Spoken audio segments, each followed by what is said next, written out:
Okay, hour and a half.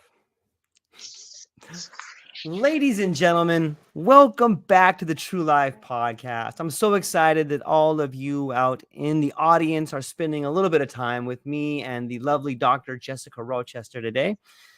If you haven't seen any of our previous shows, then let me show you a picture of the book. This is a book one of a 2-book series. Dr. Rochester is quite experienced in so much, and we plan on getting into some areas as far as what is the difference between healing and curing. We're going to talk about what is New Age and is it a problem and how is it affecting people today, and so much more. I could go on and on talking about the lovely Dr. Jessica Rochester, but I thought that maybe I would give you a moment to maybe add anything to that introduction that I kind of left out there. Okay, well, first of all, thank you, host George. It's a pleasure to be back on your show, and thank you for having the deep interest in all of the topics that you weekly share with, I'm sure, a wide range of people who are enriched by your various guests and the topics that you cover. So it's a real pleasure to be here this afternoon. Um, for those people listening who don't know me, I just published 2 books recently. Ayahuasca Awakening, a guide to self-discovery, self-mastery, and self-care based on 40 years of working with people in the transpersonal field, and 27 years now of drinking and serving ayahuasca, which we know as Santo Daime. For 17 years, I worked with Health Canada, the Office of Controlled Substances, to obtain the right to legitimately and legally practice, to be able to rightfully import our sacrament. The plants do not grow here in Canada, and so they must be brought up from Brazil. And so I think that's about, what else can I say? It's been a rich journey in the transpersonal field that my own profound spiritual experiences kind of just projected me into. I'm sure some of the listeners can relate to this, that, when spirit or your higher self or whatever words you're comfortable with decides that it's time for you to take the next step, you only have a few choices, and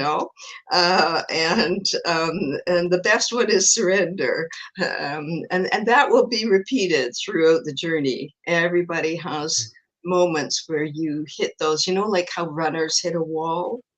Right. And sometimes they haven't got far to go, but they just hit that wall and it feels like you can't do it. Okay, so on the spiritual journey, again, I'm sure many listeners are going to be able to relate. You hit the wall and you think, how can I get up this mountain? How can I go down this valley? How can I traverse this river? How can I do it? And that's where we develop the qualities that we need, like any hero's journey, reaching into Joseph Campbell's work. So today we're talking about curing and healing. And we hear so much about healing. I mean, everybody's writing books about healing this and healing that and healing something else. And first of all, I want to acknowledge all of the brave people who begin their healing journey, okay? And all the courageous and brave people who want to support that journey. And like everything else that involves humans, okay, the species, humans, not dogs or birds or dolphins, but humans, there's always the dark side. There just is. There just is. It's, I've quoted this many times, but it's such a good line. I've got to quote it again. I attribute Stan Grof because he can't remember where he got it from. But, it just is what it is when you're walking on the path, and difficult and dark things emerge, whether it's within you or around you. It's the dragon in the forest and the troll under the bridge. It's, what would Stan say? Why is evil there? To thicken the plot. I like that. It's beautiful. Yeah, to thicken the plot. So, who goes to see movies where there isn't a Darth Vader or a villain, or where everything's just rainbows and crystals and happy and okay? And we think we want that, We think we want that. Oh, please, could I have some, unicorns and rainbows and crystals and happy places and safe places? And can I please have that? Okay. But then there'd be no journey. There'd be Yeah, no journey. maybe no learning either. Like what do you really get out of a life that's just rainbows and unicorns? I don't know. I'm sure we all want to have that. But once we be in it, it's been, okay, I'm now on board. Now, after what, a month or 3 months or, okay, even a year, okay, what happens next? What do we push up against that's going to give us growth and development and why are we here anyway? Anyway, we're recycling some of those questions. Shall we come down to curing and healing and what's all that about? So, first of all, we're going to do a couple of definitions. Nice. Then I'm waiting on you for some good questions because you Okay. are the fount of good questions. Okay, what is curing? Curing is the resolution of physical illness, the elimination of disease. Can we agree on that for today's conversation about this topic? Well, I agree. Well Okay. done. I think that's a This is great curing. definition. Yeah. Yeah. So you could have a condition, an illness, and it could be cured. In other words, there's no more evidence of that condition or illness. Cured. Healing. Now, this is much deeper and broader, okay? Means beyond a physical cure. So it's a strengthening or a repairing of the mind and the spirit to improve the quality of life, even when there may be no physical cure. Okay, there may be no cure. And so somebody may have to live with their condition, but their mind, their spirit, their soul can still transform and grow and heal. Okay? I can see your eyes and you're almost got a wrap around yeah, you can your see me thinking. Yeah, I can see you thinking. Go on. So I would like to add a little bit to the healing definition. I would add that it involves a journey that provides you with the intelligence from your experience. I think that there's something to be Yes. said about intelligence and experience in the world of Yes. healing. Absolutely. And Okay. that's all the conversation, what that is about the journey. It's the journey. And this is the piece that people have to understand. There may not be curing involved. And that's hard for a lot of people because there's that moment where there's the hope and there'll be the physical cure and then you find, okay, I have to live with this. And now how does living with this, what does that look like? And how do I transform through that, whatever that means, accommodating chronic pain, accommodating a condition that brings discomfort or whatever it brings, or even, next stop is palliative care. Yeah. Yeah. So healing and curing, two very different things.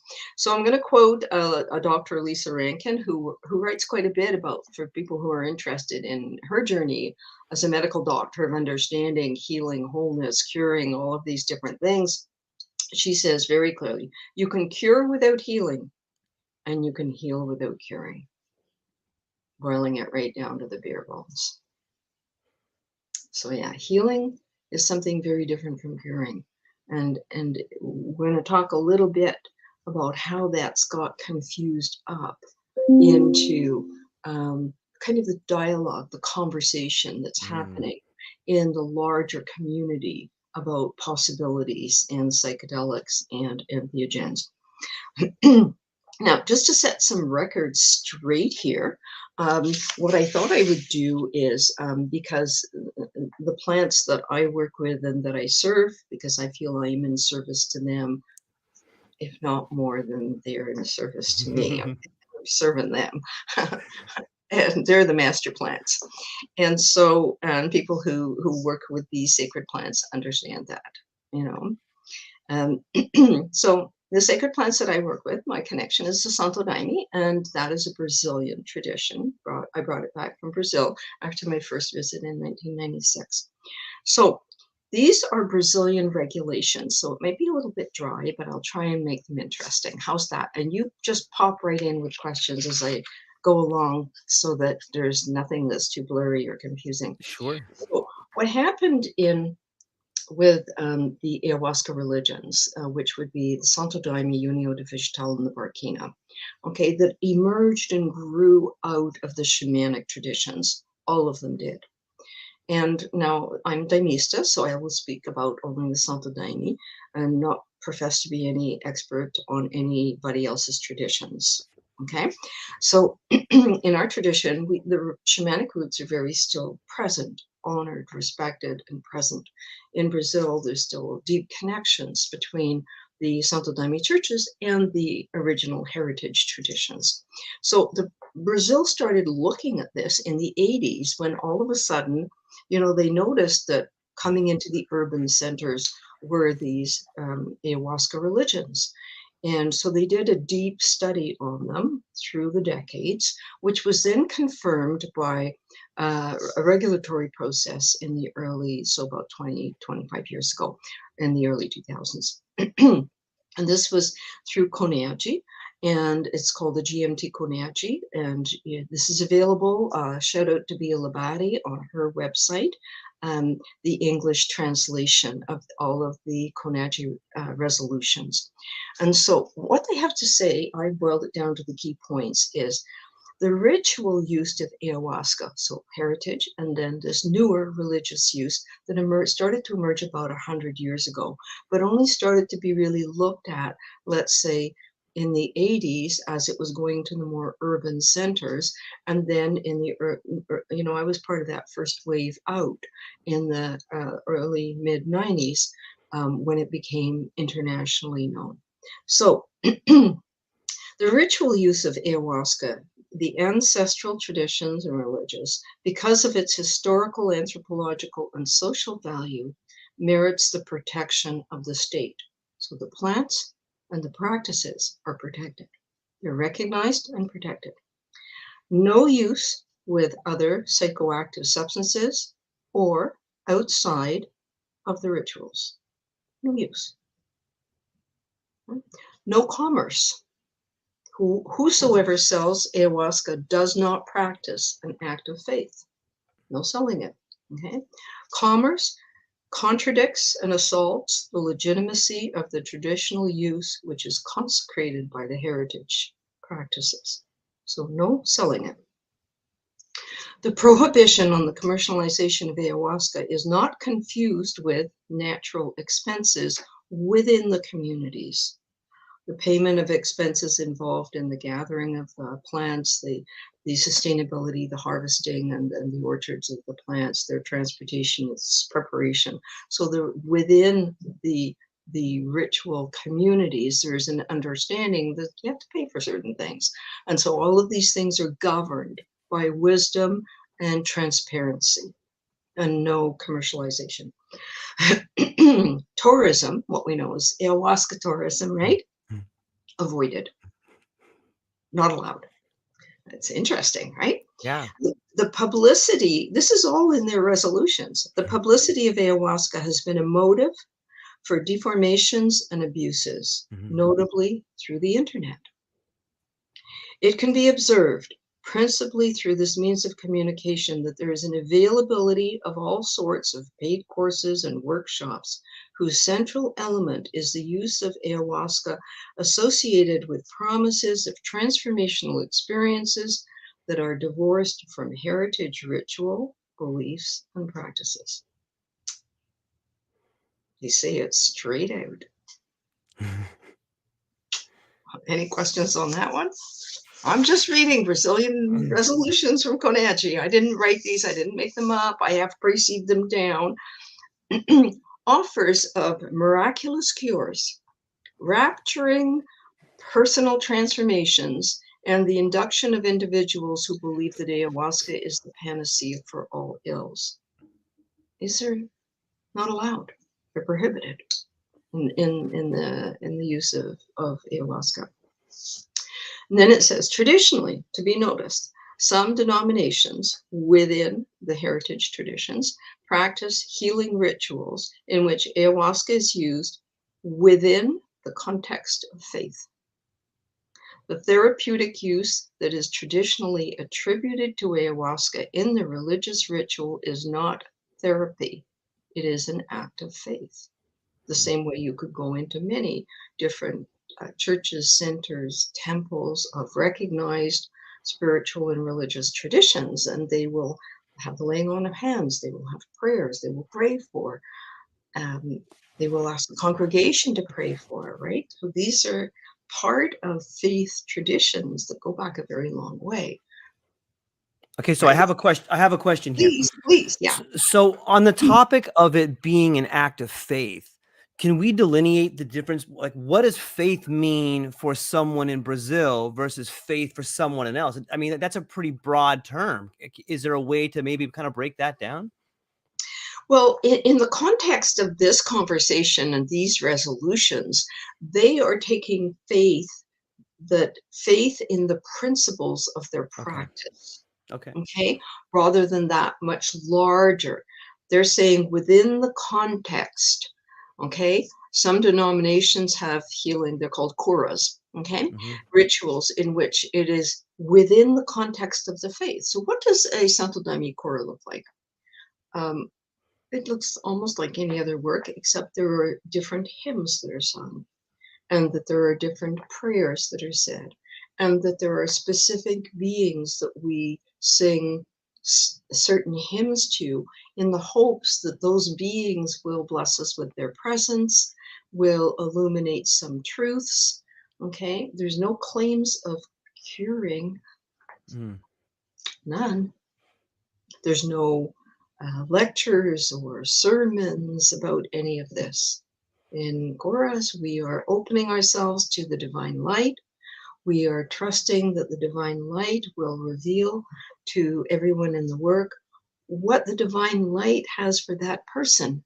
That's the core of our faith in Santo Daime, that we don't know. We're not saying, it's not directive prayer. We're not saying, do this and do that. And, you know, how in some, let's say, certain evangelical situations, you have a lot of directed prayer that does not exist in these traditions. Not certainly not in the Santo Daime, certainly not how we practice it in our church.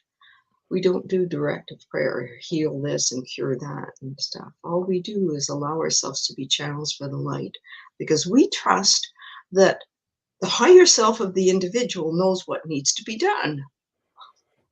It sounds similar to the way in which like Isaiah or some of the prophets encountered God, or some of the Yes. prophets spoke with Jesus, or not Jesus, but with God. And it seems to me in some ways the same way you and other people may be interacting with beings. Is there something similar between the prophets of the Hebrew Bible and the channeling the light and seeing the beings that you're seeing? Absolutely. It's all part of the same practices, just different outfit, Right. okay, different words. Exactly. It's Yes. all part of the same thing. Okay. Everybody, regardless of their tradition, who has encounters and or faith with of the unseen realms and the beings that inhabit them.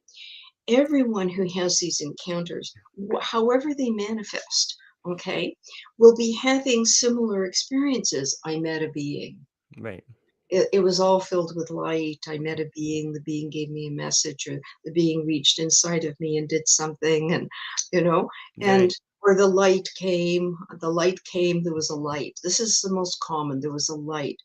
Even more common is there was a blue light. Okay, blue is very commonly seen in these profound experiences and encounters with, let's call it, divine light. And then again, we might have profound healings psychologically, mentally, soul level, in our heart and our chakra line, that may or may not cure anything physically. Okay, that's the reality, is that people still get ill and people die. And sometimes there are physical changes that do improve and do. There's a very well-known story about a psychiatrist and who came into the Santo Daime, I'm going to say like 30 years ago or so, and he had cancer, and he attributes his remission, complete remission from cancer, to having drunk the Santo Daime, and he was totally dedicated to it. And he was going to build a center down in Brazil to work with some of the mediums and the daimistas in the area. And one day he got up in the morning, and a couple of hours later, he had a massive heart attack and was gone. This is a very Wow. well-known story to people who I happen to have never met him, but I know people who trained with him and worked beside him, and Jose Rosa was his name, and what was that about? Okay, can you imagine people standing around going, "What?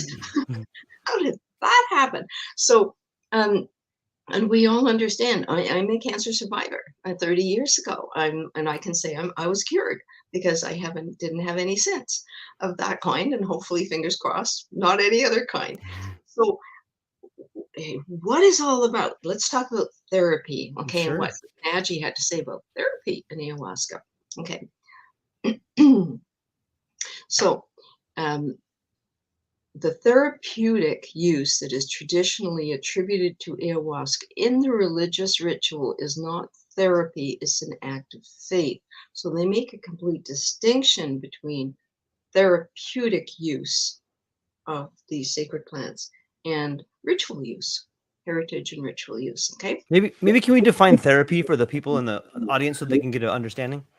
Well, I think that kind of let's just take any classic model of psychological therapy. Right. Now, psychology has like 1,000 branches, Right. different schools. Okay, you could, it's like a roulette wheel. Wherever the ball drops, choose. There's lots of places. So there's many types of different therapy. But here they would be talking more about psychiatric or psychological therapy. Okay, Maybe rather than changing the massage relationship. therapy, not like massage therapy or physiotherapy. Okay, Right. they're not talking about that kind of therapy. So they're talking about standard psychological therapy. And there's a lot of people who are doing research and looking into the therapeutic value of. So this is what the Brazilian government had to say about it. And their CONAGI team included not just the government, it included 12 other seats in which each heritage tradition had their seat. So you had the shamanic practitioners, you had the ritual practitioners, and then you had serious scientists, okay, working in the field. And so you had everybody's voice to be heard on the topic of what could be. So those who use the drink outside of a heritage ritual context are in another condition. This is not related with ritual religious use. Such a practice is not recognized. Any practice that implies the use of ayahuasca with therapeutic ends, whether the exclusive use of the substance or whether associated with other substances or therapeutic practices, is prohibited. Until its efficacy is proven through scientific research carried out in research centers associated with academic institutions following scientific methodologies.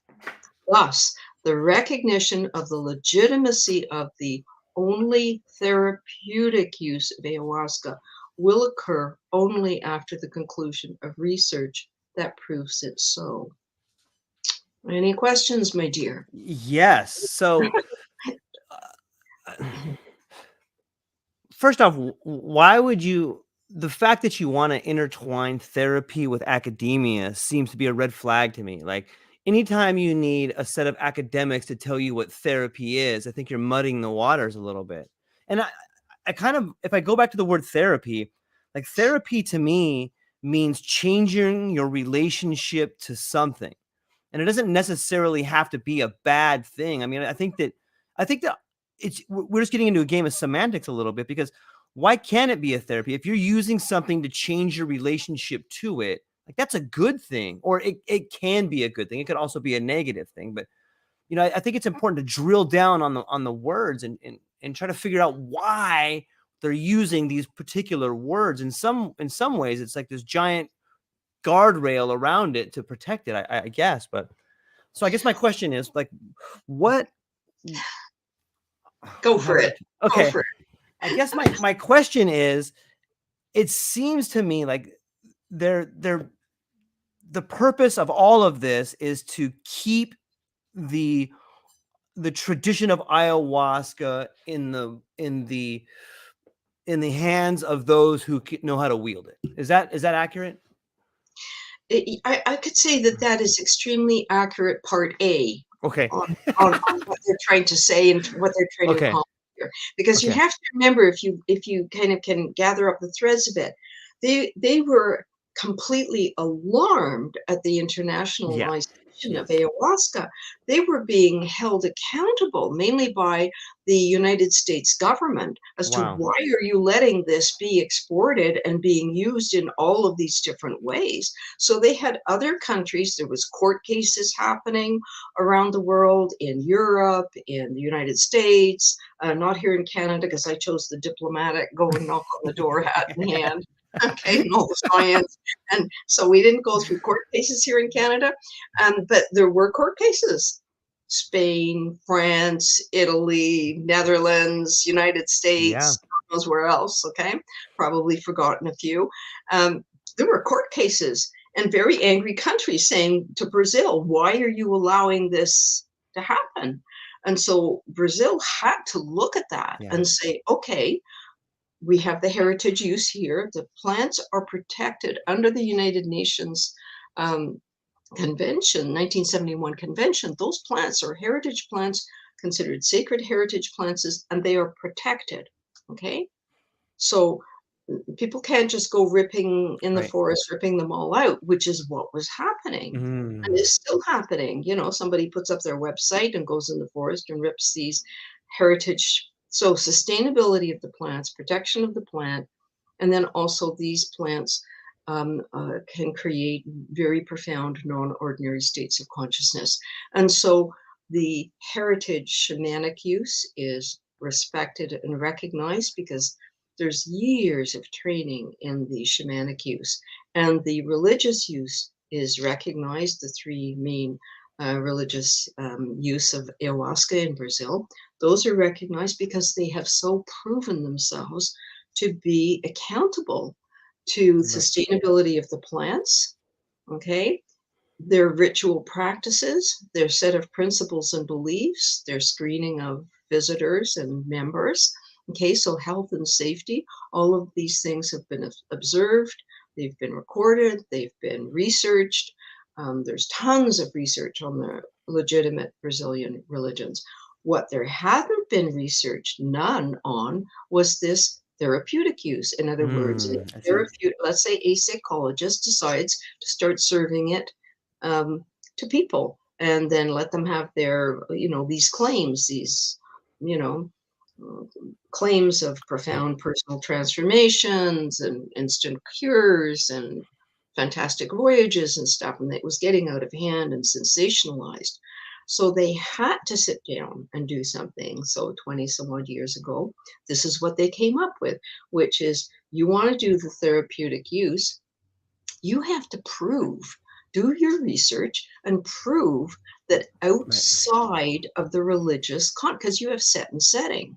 Right. So when you go into a heritage shamanic tradition, you have about a week of dieta and fasting and all these, there's an entire process that you have to go through that's at least a week, 10 days long, sometimes longer, depending on the individual practices of the tribe that you're working with. The religious use is very documented and researched, but there's nothing on take it out of its setting, take it out of the prayers and the chants and the sacredness and the wisdom of either the shamans or the elders, the senior people in the religious lines. Take it out of that. What happens? Well, nobody knows what happens. So the Brazilian government is not wrong by saying, do some research. And if your research comes back to us saying, listen, we have evidence that in a psychological setting, in a psychological setting, that, and then whatever findings they have, okay, whatever findings come up. Oh, I love your cat. I don't think I've seen your cat before. A ginger Hey, cat. buddy. That was adorable. So they have, this is what they should be doing, because when you serve any substance, it doesn't matter what it is, aspirin, ayahuasca, it doesn't matter. You actually have to have research as the risks and the benefits. And, this was part of the research we did on the paper we published in April 2021, Entheogens and Psychedelics Proposal in Canada, Proposal for a New Paradigm. And we said, hey guys, all of this stuff is happening and people are doing all these retreats and workshops and everything, but hang on a minute. What, are you credentialed? What's your education? Who's training you? What are you serving? How are you screening? How are you following up? These are just questions that Yeah. need to be asked and they need to be answered. So a lot of people don't understand. So last little note that I Yeah. copy pasted out of Koniaji and tried to put it in simple language is, okay, based on the accounts of representative of the user entities, it is seen that healings and the solution of personal problems must be understood within the same religious context as other religions, as an act of faith, without a necessary relationship of cause and effect between use of ayahuasca and healing or solution of problems. So what they're saying is, divorced of the context, the prayers, the chants, the sacred space that gets created, whether it's in the forest or whether it's in the center, or whether it's in the church, okay, whatever it is, although the ritual of preparation and prayers and chants and singing and meditating and the opening and the closing and the teachings and everything, take the substance out of that, that needs to be studied. They're not wrong. I agree Yeah. 100%. They are not wrong, because they can't, what's happening is this substance is opening you up. And what if it's opening you up and then it's the songs and the hymns and the prayers and the sacredness of the intentions of everybody else there that actually is what creates the opportunity for healing? What if it's those of us who act as mediums who are working our derrieres off, calling those beings to come and help? Okay, I'm exhausted at the end of the work and I'm getting older now. Okay, it's hard work. Mediumship is to know the beings, to work with the beings for years and years and years, if not decades, and then to know how to sing for them, how to honor them, how to open yourself so that they will consider the setting worthy to visit. Do you understand? Yeah. Yeah. It seems to When a me if you open dignitary, yourself up, I'm sorry. yeah, when a dignitary comes to visit, okay, you have to prepare the space. When our prime minister in Canada receives a dignitary, maybe he receives the president of the United States or the president of France or the emperor of Japan or whoever. There's a whole protocol, right? And they receive, and there's a red carpet, and there's flowers, and there's speeches, and there's a whole thing, and you honor the. Okay, well, it's not vastly different. You're just gonna go, hey, yo, St. Michael, you want to go? No, you'll probably get what's known as a correction in the Santo Daime. A PIA, it's called a PIA, correction. Marashimbe will show up and set you straight, So yes, there's a lot of effort and love and support that goes into creating that sacred space, you know, and understanding who can arrive. Now, what the thing is we're back to the dark side, okay? It's if you take away all that intention and the protection, there are beings that guard the line. There are spiritual beings that guard the line. It's like they're the protection, the umbrella of protection on the line. And if you take it out from under that, then I don't know what could happen. I have no idea what could happen. Benefit could happen, but it has to be studied and you have to understand what you're doing. And then if you're a psychologist who's now done a little bit of a weekend workshop or a 2-week training or some 3-month certification program and working in non-ordinary states, okay, that's better than nothing. That's still going in the right direction. Okay. But really, what do you do if a being arrives for that person, whether it is an illuminated being or whether it is a difficult, tricky being? Do you know how to manage that? Do you know how to help the person recognize it and work with it? It's interesting, eh? Yeah, absolutely. Okay, so those were all my notes on Mhm. that. Healing and curing. Do you have more questions for me? Yeah, I do. I think that we touched on it a little bit. One of my questions was going to be the social structures, but I think we kind of touched on that. I think we go a little bit deeper. Like, do you think that there is sort of a similarity? Like you say, if you take ayahuasca or you take that out of the church, is that kind of similar to like taking someone out of society? Like when we alienate people from society, they can become a menace to themselves, or maybe they can grow stronger. But I kind of get that same feeling. Like if you take the sacrament out of the setting, are you setting someone else up for failure? Are you setting them up for inviting in negative experiences as much as you are healing experiences? I know we kind of touched on that, but maybe we could talk a little bit more about the social structure at when you're practicing.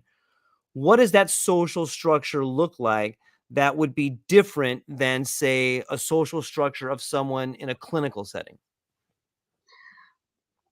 Well, and then again, define clinical setting. All we have to do is look at the horrendous things that happened with LSD Right. in the 60s, where they would give people large amounts of LSD and put them basically in a locked room alone and observe them through a window.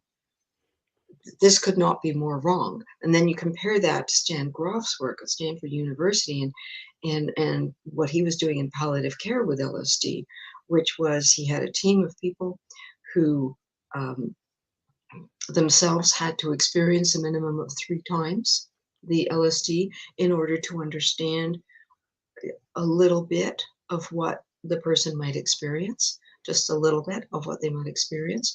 And then the person was interviewed as to what's important to them, what has meaning for them. They would create a setting. This is palliative care, remember, a setting that would be in alignment with their spiritual beliefs and or religious practices. You don't put Ave Maria on for music if you have a practicing uh, person of the Jewish faith, right? So they made sure to understand what were the persons, because we can have profound spiritual experiences in non-ordinary states. And so they wanted to make sure that everything was aligned, that would be supportive. So they had music specially chosen that would be supportive to that. There was flowers. They made the setting as beautiful and as supportive as possible for the person to have their experiences. And so that's a huge, vast difference from a person alone or a person alone with a therapist in a room. These are sacred plants that come from nature. And so being able to be with nature, see nature, even if it's just flowers and plants, is going to make a very big difference to the person's experience. Who's there? What's happening when you're there? This is set and setting. And so, is there a place, personally, my personal thought, this is not Santo Daime doctrine. This is my personal Mhm. thought. Okay, let me be very clear on that. Is that I think the entheogens, the sacred plants, okay, I think they're in a completely different category from psychedelics. I see that there's a lot of wonderful research out now that shows that something like psilocybin in end of life is extremely helpful. There's a lot of excellent research that's coming out that is showing that certain psychedelics can be extremely helpful for certain conditions in certain situations. And that's where it really needs to go for the governments to be able to give their blessing on it. Once they see that there is enough valid research that says this is helpful to post-traumatic stress disorder or to addiction recovery or to palliative care in assisting people come to terms with the end of their life. So there's a lot of wonderful research that's happening in the field of, let's call them psychedelics. The sacred plants, I don't see, in our tradition, we would have that uniform members who are Daimistas, yes, close to death, it would be in our tradition to serve them sacrament as they so wish. But this would be more not as a therapeutic use, okay, but just them reconnecting with the sacrament that they have known and worked with for whatever period of their life. It's not intended to be therapeutic. It would be the same as a Catholic priest or an Anglican minister going and serving communion. For example, my mother is 101 years old. Okay, yes, she's still got all her smarts. She's a lot slower than she was, but she's still going. She's like the Energizer Bunny. Okay, and she's been in a residence for the last maybe 5 years only. She was still in her own home up until like what 95, 96. Okay, and there's ministers and people of faith who go into the residence to be able to give. She's Anglican by practice her whole life, and to give her communion, and this is normal. This is an act of faith. There's nothing therapeutic about this. This is the person with the prayers taking the communion, that in that moment they believe they're having their faith moment that gives them whatever strength, faith, comfort they've had. And so that is how our sacrament would still be used in a different setting as a sacrament to offer comfort and familiarity of the faith and the practice. It would not be used therapeutically to see if something magically is going to heal at the end of their life. Do you know what I'm saying? Yeah, Or while they're ill.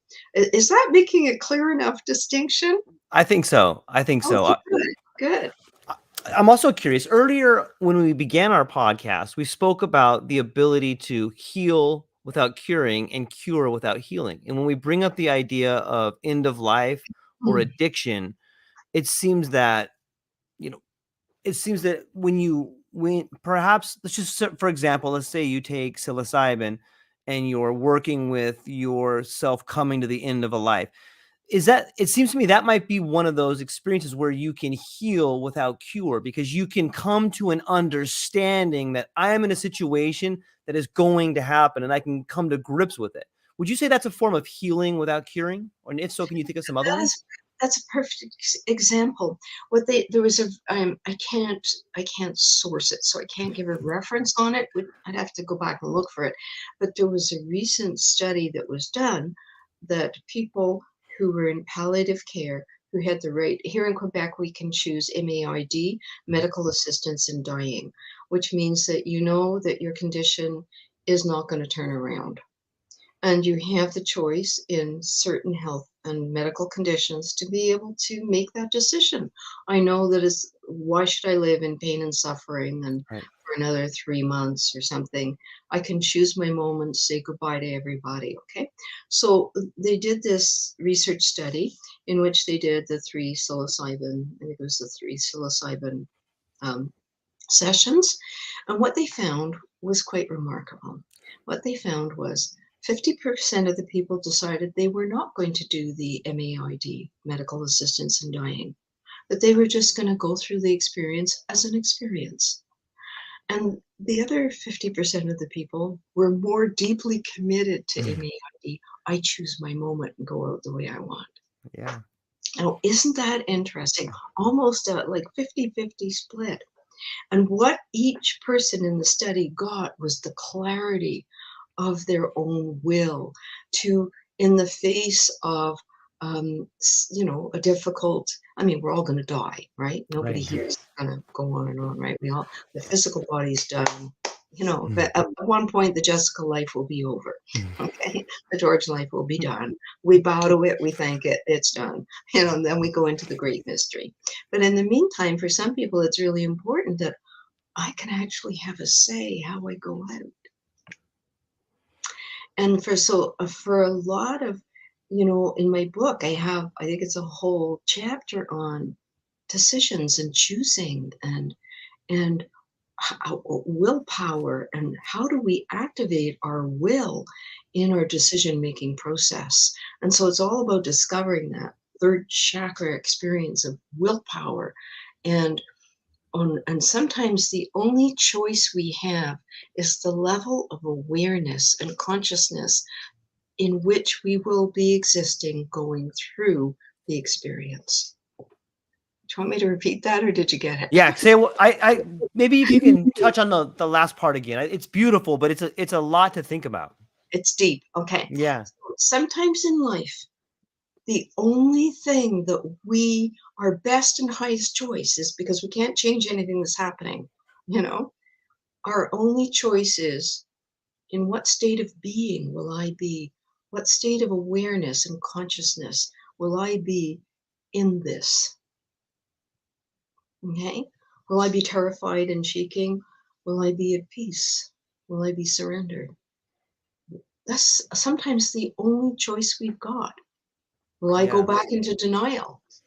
I'm sure you have experiences, definitely I do, where loved ones have gone deep into denial and sometimes stayed in denial right up till their last breath.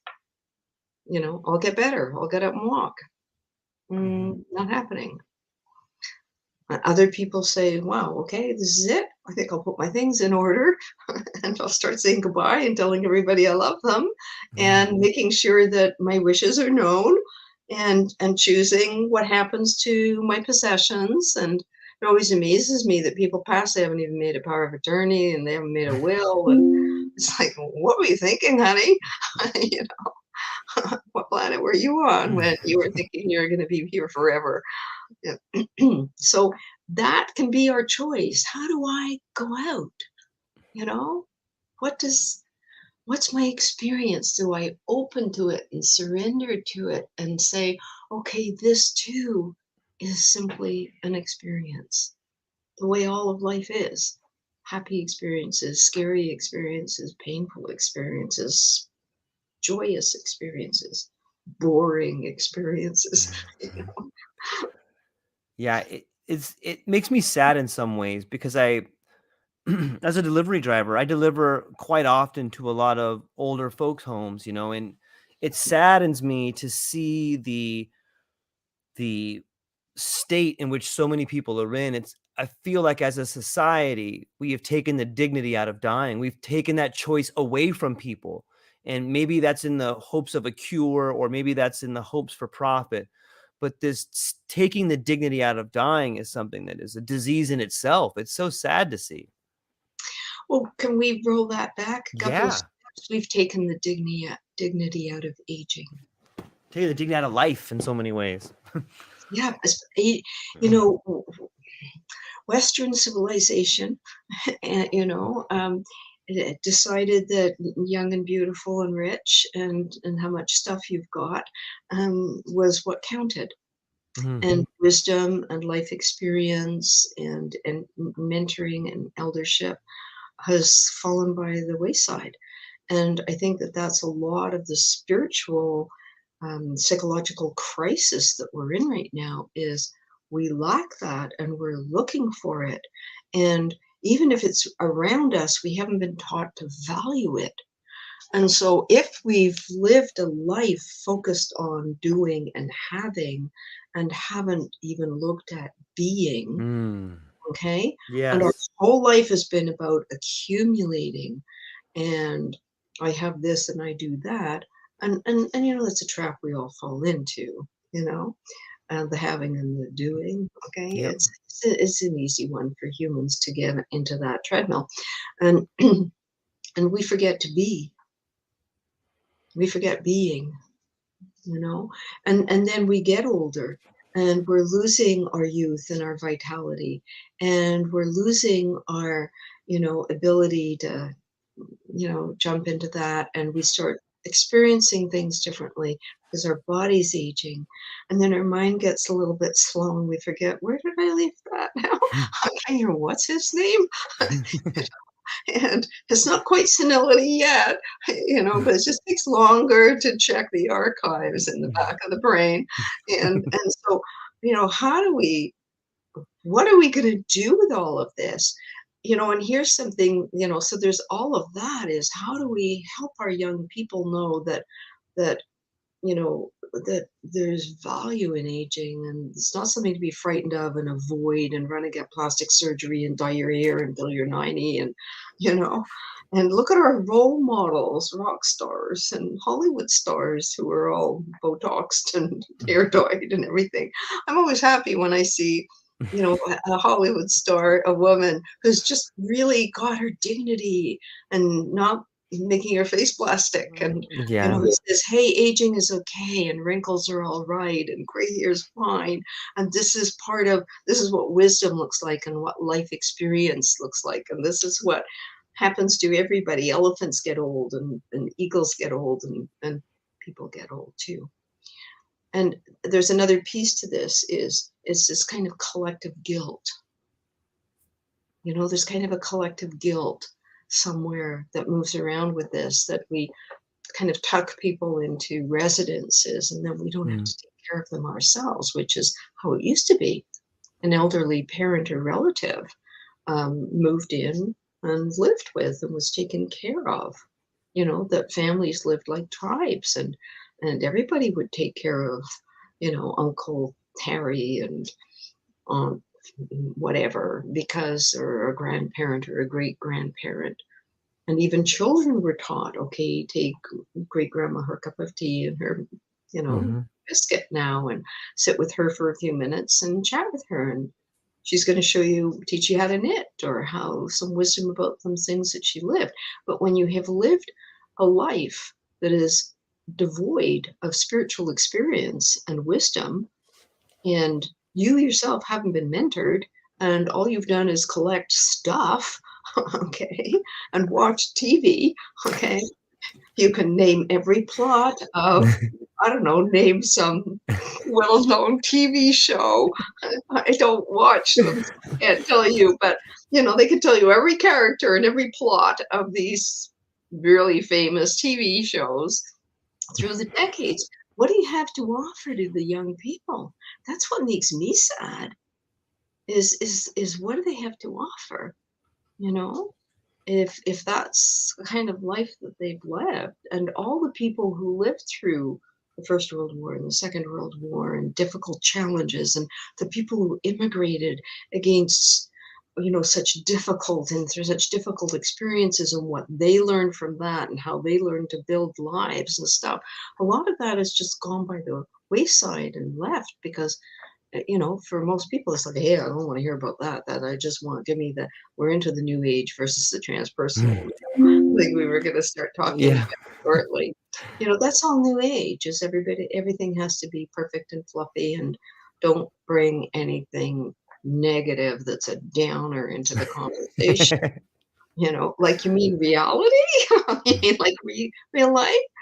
And there was somebody, I don't know, they posted on LinkedIn. It was kind of one of those posts about, just be positive and be patient, and everything that you ever want will come into your life.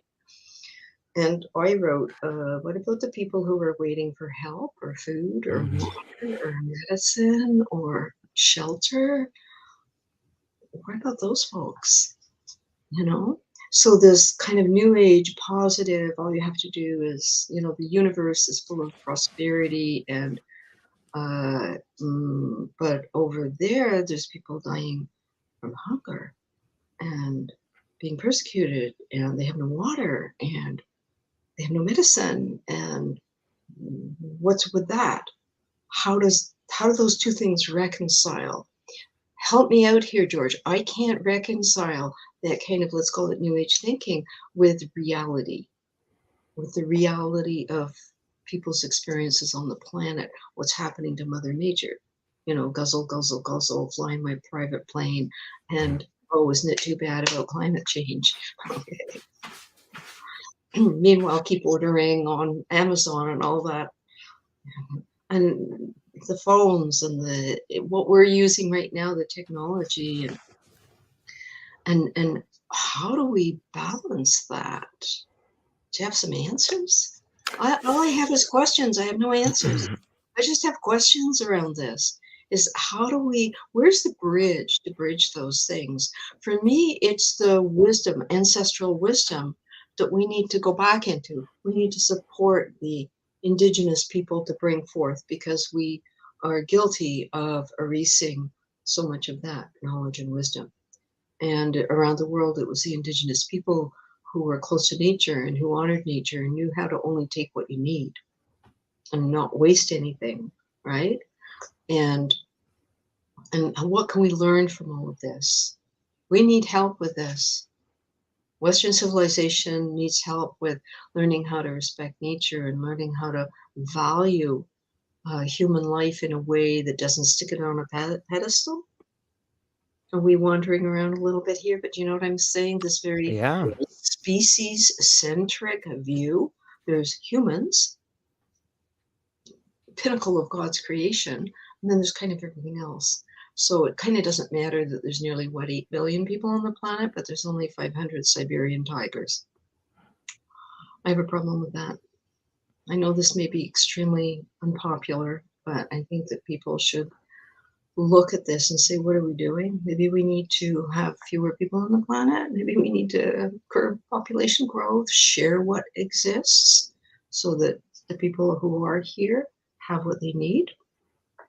And that includes all of nature and her creatures, that they have what they need. How can we rewild? How can we ensure that there's space for nature? How can we ensure that all of the migrating creatures, that they have a clear path where they need to migrate?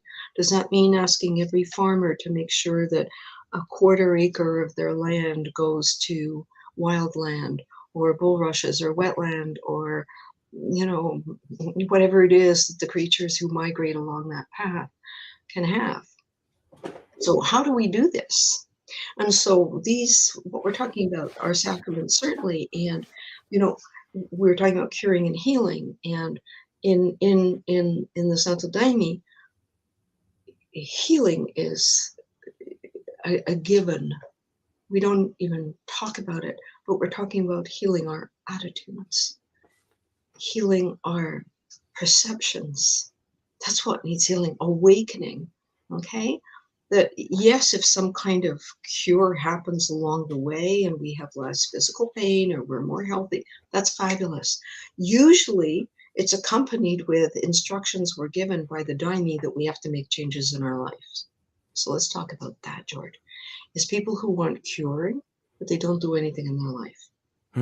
Example, somebody has, I don't know, pick one, high blood pressure. Is that an easy one? How many people across the United States and Canada have high blood pressure? Okay, well, basic things can bring that right down. Nutrition, exercise, okay, changing habits, sleep, changing how you manage stress. Okay, now a lot of people will need medication to start because you want to bring it down, but then all those other things should be going in. But what seems to happen is people want instant cures with no effort on their part. You want to talk to that? Yeah, I think there's a lot there. I think that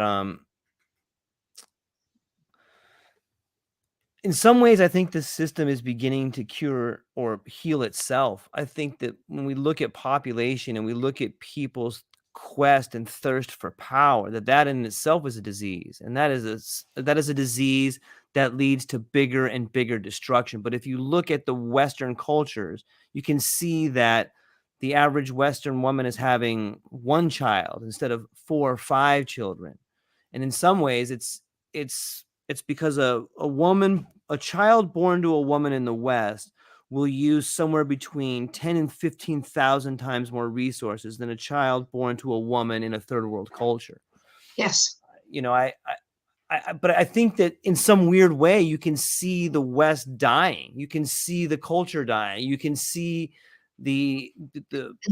it's dying in ways, and maybe that is something that happens when you live a life like a Western culture. Like it dies, it gives itself up. All empires have to Of course. go to dust. Right. Look at history. If we don't Sure. learn from history, we're stupid. Okay, the Roman Empire, the Greek Empire, the Byzantine Empire, you name it, empire after empire after empire, okay? And Yeah. people are still trying to. There's a war now in the Ukraine because an Right. individual and the people who support that individual want to recreate an empire. That's all that's happening here is power and territory, and it's the old empire move, right? I will claim or reclaim all this land and people and raw materials that are contained in the land and everything. This hasn't changed. This is just basic human behavior. How is that ever going to go away? No, that never leaves. Thank Greed, you, because that'll I never go. don't believe it will. I like to think that there will be enough people who are committed to living healthy, respectful lives and respecting nature to the best of their ability, to doing what they can to improve their community, just not their personal home, but in their community, that they Right. can contribute something that in whatever way they're able to, that will improve what is the human experience here on the planet, and bring better balance between people. But will this stop? I don't think so. It's always Mhm. existed. And Mhm. much as many of us would love to see it be different, I think we have to be realistic, you know? And and what does that look like? What does that look like? What can we do? I think that, and this is something, I'll tell you a funny story about the Yeah. Daime. Very, very early up in the Daime, and I was traveling with a comitiva, visiting other churches in other places, and so it was really within the first year, and I was very much apprenticing as I did for 14 years. And so at the end of the work, I had a chat with a person who was leading the work, who was an elder for me, one of the elders for me, and I'd had a very funny, strange work because my mouth I kept getting saliva in my mouth, and something kept telling me that I shouldn't be swallowing it. So I found a paper cup, and I was doing this a lot, I was taking my little paper cup and kind of Yeah. spitting all the saliva out. Or I didn't want to run to the washroom every time and leave the work. So I found this way that I thought would be discreet. I kept asking, "What are you showing me? What's happening here?" And I got two messages. And so afterwards, um, when this man asked me, he said, "So what was your work?" Well, because we call them works, travails, works. What was in your work? And I said, "Well, it was very strange." I said that on one level, I said I was being shown that I had some old amalgam fillings in my mouth, and like there was this kind of healing process of that they were leaking, and it was my body clearing everything, and that I had to go and have them completely remove these old amalgam fillings in my back molars and replaced with the most kind of natural modern composite. Okay. And he said, yeah, that's a nice healing. I said, but the second teaching that I got was that my mouth was being cleaned so that only that which was, and this is again is very Buddhist, only right speech would go through it. And he went, Mm. now that's the healing. Okay, so the one physical thing, like, oh yeah, that's pretty good. But okay, your speech to Mm. really show you how to be impeccable in your word. And those were the teachings I got while I'm spitting into my little paper cup, you know. And so here you have curing and healing. Right. Okay. So Yeah. I- I'm not sure. Do you think that maybe the only thing that we can do is help the people in our community? Like, first off, help ourselves understand what it is we want to accomplish and what we're capable of accomplishing. And maybe once you have achieved that, which is very difficult to do, maybe then you can begin helping the people around you. I think that that's the only thing you can do. And this idea of the new age is a sort of escapism into this idea that you can do these huge things without ever really doing anything. that's very well put. So you can do these huge things without doing anything. Yeah, just slap a Yeah. photo of it on your fridge Yep. and imagine and it'll happen. Okay, well that is wishful thinking. That is Right. ungrounded wishful thinking. Right. And we can see what happened. I've been enough decades now, and on my spiritual journey that I was part of East meets West. So when Okay. the Eastern traditions came, and it was fascinating to see what happened. I jumped right in, went through the Eastern door, loved it. But what happened was it got the same way. How can I say this? The same way immigrants, let's say from China, brought Chinese food with them. Okay, and now we have American Chinese food that doesn't look anything like Chinese food. Okay, and so there's this natural thing that happens, this grafting into the local culture. And this is normal. This is what happens with everything. Is there's a adaptation to the local culture, and then as the local culture brings it in, and then these things happen, and we can look at what happened with some of the Eastern traditions as they came into Western civilization, and particularly the American culture. And I don't say, the only reason I say this is because Canada has 1/10 of the population, and who knows what smaller percentage of the gross financial status and the power. We were a big country, but most of it's frozen. Okay, no one can live there. So our population is a lot smaller. So we tend, and we do have our distinct cultural differences from whether it's France or Britain, or like all the countries in Europe have they're the European community, but they have distinctions between not just languages but cultural things too.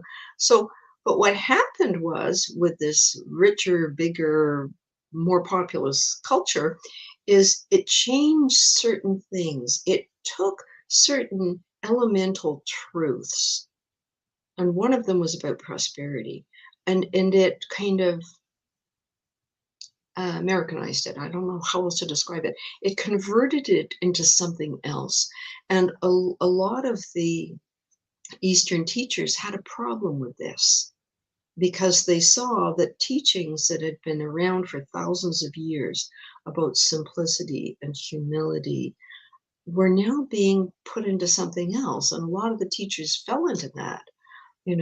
All of a sudden there's all this money coming at Mm. them, and power, and they're being put on pedestals, which they would not get in their own culture. And so our Western civilization, our culture, did something to these traditions they came, okay, by idolizing them, turning them into rock stars, Hmm. throwing money at them. Yes. And then we're all susceptible to power, money, substances, sex. I mean, these are the usual Yeah. culprits. Same thing has happened with North and South. The sacrament got taken. People decided, oh, well, I don't kind of want to say prayers. I just want to do my own thing. So all of these circles developed with people, I don't know, doing whatever they felt. And now there could be some extremely sincere people Sure. who have very sincere intentions. I'm not talking about them, okay? I'm talking about the people who come back. I'm a shaman and I'm a healer. I don't need any teaching. I don't need any teachers. I drank twice or three times and I am now enlightened, okay? And I'm a healer. And it's like, okay, where do you go with that? Where do you go with that? The world that I live in is no one makes a claim to be a healer. In our tradition, no one, we'll talk about mediums, and we'll talk about, they'll talk about curandoras, which are technically healers, but that's not what they're talking about in this kind of new age idea of what a healer is. In other words, I come to you and I do some technique with you, Hmm. and now you're healed. Okay. That's a whole other conversation about something that goes deep into the human history of understanding, do people have certain powers to do that? Or is it a lot of hocus pocus, or what the heck is going on there? Okay. And I believe that, like, medical intuitives should be tested.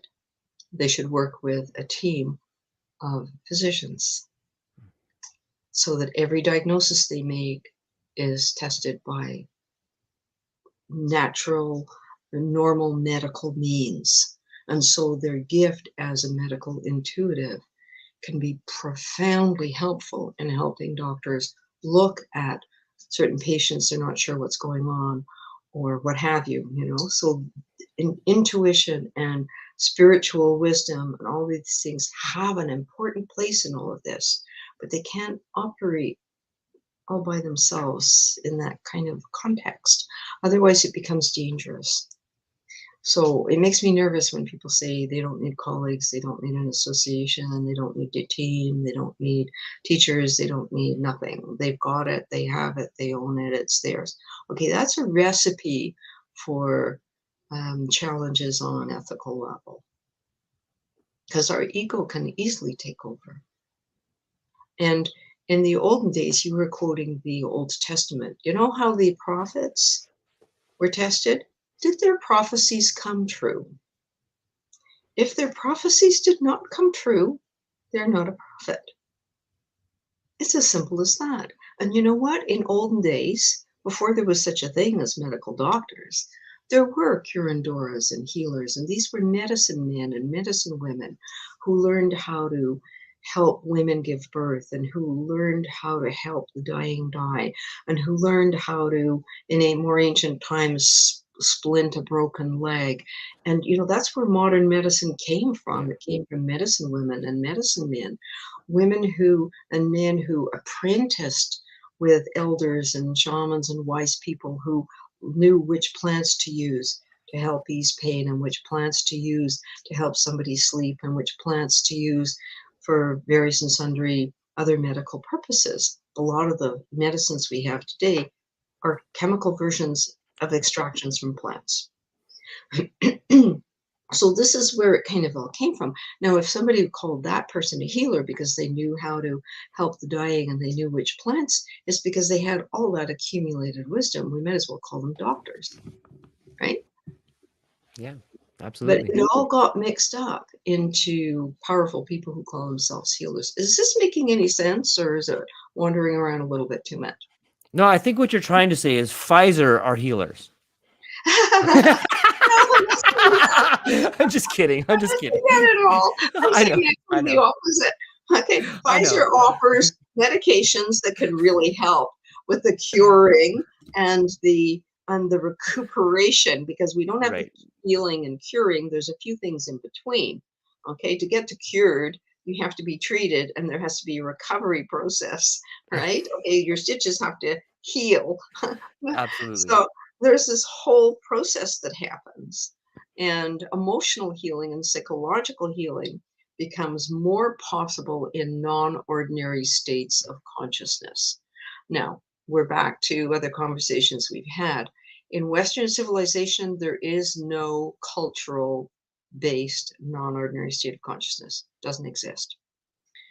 And so we've adopted non-ordinary states of consciousness first from the East with meditation and trance states achieved through practices, fasting, meditation, chanting, okay, sometimes borrowed from indigenous traditions, vision quests, rituals. Look at all the indigenous rituals of chanting and singing and dancing, and all of these put you into a non-ordinary state of consciousness. And then came entheogens and psychedelics. So it's the non-ordinary state of consciousness that allows us to do the healing work, that allows us to shift our perception, see our beliefs. Mm, And this is what really good therapy does. right. Good therapy helps you shift your perception, work with your belief systems, grieve your losses. Okay? So it's opening up to those possibilities. That's why therapy does work when it works. We're getting the support that we need to go into ourselves to make those changes. We have the professional support to help guide us. The same way if we were going to go sailing, the first time you sail a sailboat, you don't go, well, I never sailed a boat. Can somebody give me a boat? I'll just go out and sail. Okay. Or scuba dive. No, you have to pass courses and you don't go climb a mountain. Well, you could, but it wouldn't be very wise. So it's the same with non-hardening states of consciousness. We need Right. teachers. We need teachers. Now, are Right. they elders? Are they spiritual leaders? Are they therapists? That just needs to be sorted out. Yeah. I think it's a whole environment. Alternate states of consciousness are like their own environment, and you need someone who's familiar with that environment, because if you go, whether it's a mountain, whether it's the ocean, or whether it's a non-ordinary state of consciousness, you can get lost, you can get hurt the same Yes, way. yes, you can. Exactly. And which is why our main focus was, what does the credentialing look like? Right. What kind of skills do the people who are going to be working? None of us are against the therapeutic use, especially of psychedelics. We're just saying who's going to be using it, in what setting, what kind of skills are required, what kind of ethics are required. That needs to be made clear. You know, when somebody comes to a Santo Daime ritual, they know exactly what they're coming to. They know what they're going to be experiencing. They know what they're going to be taking. They know, if it's our church, they know what they're going to be singing. They know they can have a look at the prayers. They can read all the history, everything. It's full information. It's transparency about all of that. They're interviewed. They're screened. And there's a full understanding around what could happen in the work and how it's going to be managed. You know. I And do. and so, there's all these questions that are wonderful to talk about and discuss, and most of it, we don't even have answers yet. Yeah, it brings up a question that I'm thinking now. When we previously we were talking about how the sacrament is taken out of the ceremony, whether it was Daime in Brazil or ayahuasca.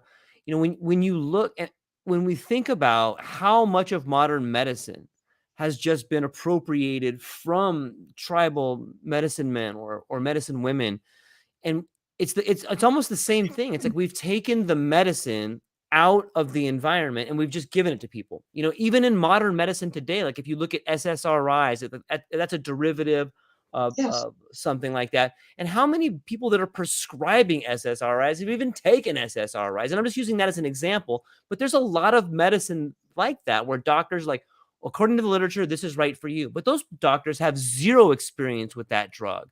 It just goes to show you, we almost are prescribing diseases for people. When you're giving people medicine they don't need, what are you doing?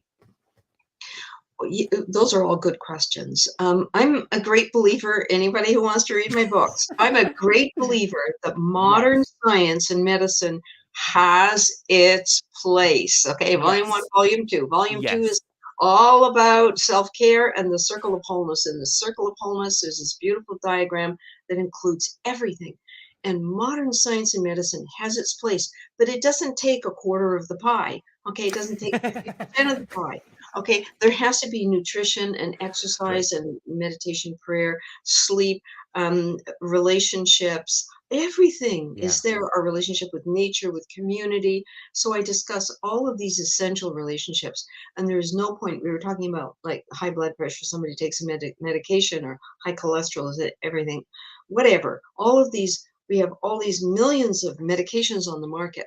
Now, I understand that there are people who really need their Yeah. medication Yep.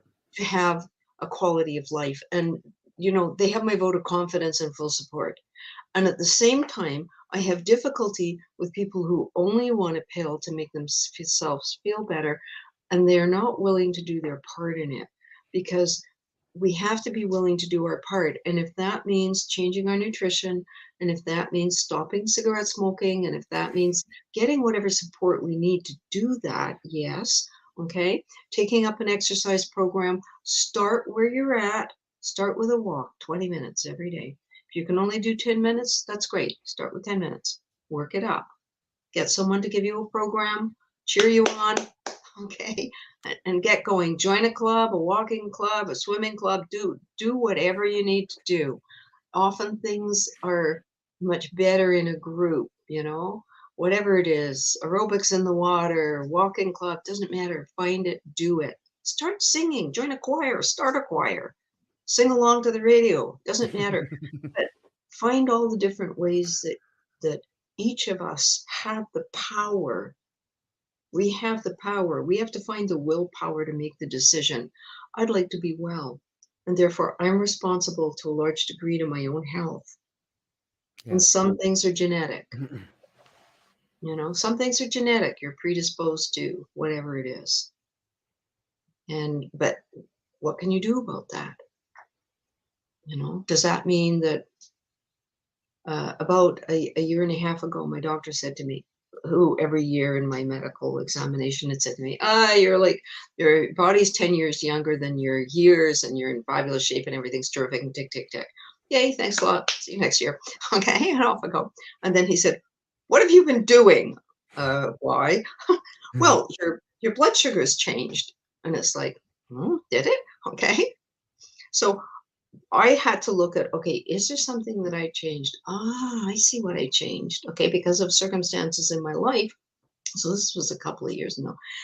Circumstances in my life, a tragic accident with my husband, had to sell the house, a lot of huge changes and everything. My stress level went up, and I wasn't cooking for two and have a family and grandchildren and everything. So I was all of a sudden every day I'm mostly cooking for one person, right? So things had changed. Basically, what I was eating was almost the same, but I noticed the things that I really loved, that are really healthy, I was just eating more of them. Like dried fruit became my go-to snack. And so unconsciously, genetically predisposed to type 2 diabetes. There's a couple of uncles and aunts who have it up the tree. Okay, I hit a certain age. I was nearly 70. I'm 72, 73. I forget how old I am. And those medjool dates that I loved so much, okay, and a few raisins here and a medjool date there, was just too much. Doesn't matter how high quality they are. Over a span of days and weeks and what have you, he says, you're just on the high edge of normal. I don't want you going higher. So I had to start counting carbohydrates at my age. Can you imagine? It's like, no, I can only have one of your delicious little lemon squares to my daughter-in-law. Take the plate away. Okay. Counting carbohydrates. Okay. It took it took a good 6 months before he said to me, because he tested me. Testing, and he says, okay, it's perfect. Whatever you're doing now, you're back to what you were before. Okay.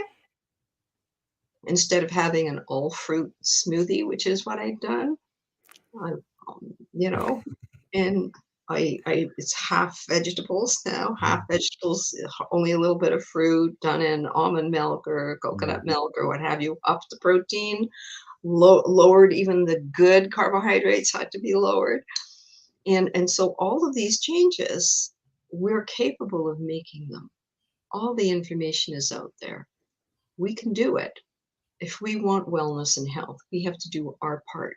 And then what I believe is the least amount of medication necessary to manage whatever your condition or symptoms are.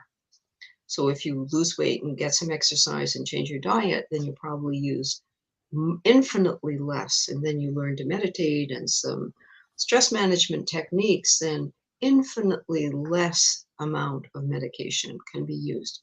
And then we're in a position to change our attitudes and because we're not so fixated on our physical health anymore. I mean, look at the state of the people in North America. Every commercial on TV, every ad on the side of a bus is what? Medication. Huge business, billions and billions and billions of dollars. Do we need all of that? And so we're back to non-ordinary states of consciousness. What do they give us? They give us the gift of awakening.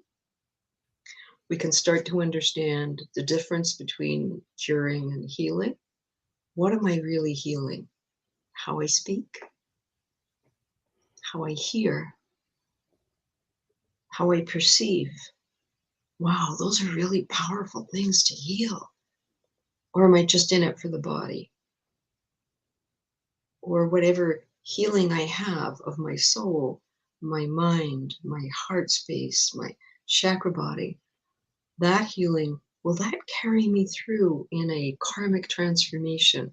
So depending on what people's beliefs are, let's say you believe in reincarnation, does that level of psycho-spiritual healing, transformation that I'm going to be doing, does that now, this is very Buddhist, take me into my next incarnation. Okay, so my awakening may not cure certain things in this lifetime. I may have to live with a condition or a situation, but what's my state of being? Yeah. Yeah, it's beautiful. I love it. I the the ability to heal your speech, your sound, and your perception, I think, is profound. I think there's so much there, and I've noticed differences in myself, and when I notice them in myself, I can begin noticing them in other people. And I think that it comes from what you speak, what you hear, and what you perceive.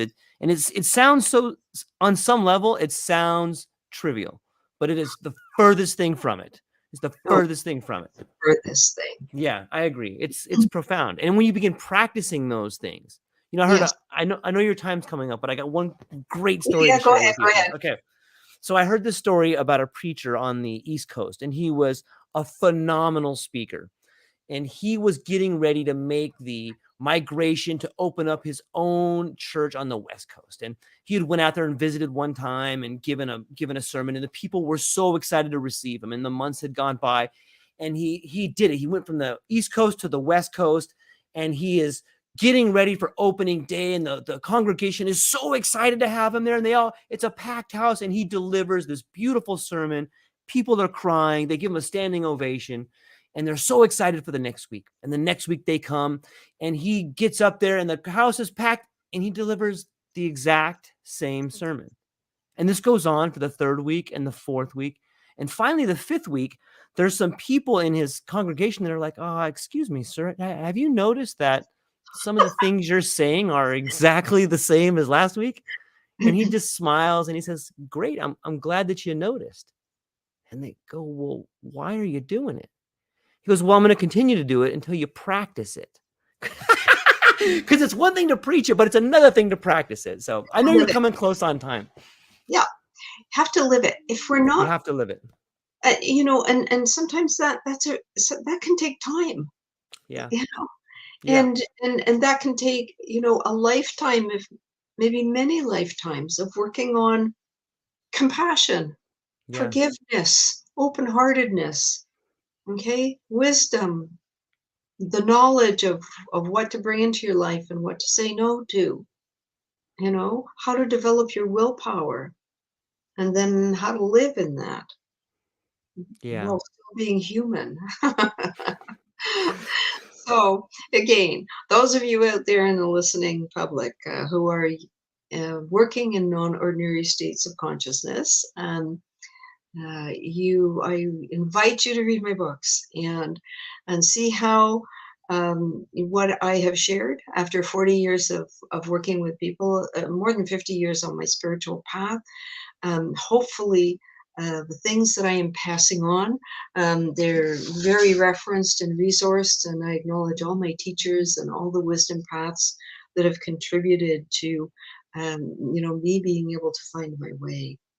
And I just want to, thank you, George. It's always a pleasure to spend time with you, and all the wonderful questions you ask. And again, everybody out there, I wish you health and happiness and peace and finding your way forward. May you too learn in your life that there's curing and that there's healing, and what is capable for you, and and how can you go forward with that understanding that it's a great mystery, and all we can do is open to it, and we're going to have a surprise. and and we can't dial it up. We can't dial it up. We have to just be willing to surrender and open and say, I'm here and I'm putting it all out, and then whatever arrives arrives.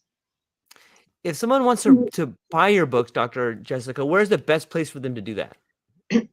Well, if they go on my website, they'll probably just catch a link and it'll take them right to Amazon or the publishers. So my website is www.revdr, Jessica Rochester, all lowercase.com.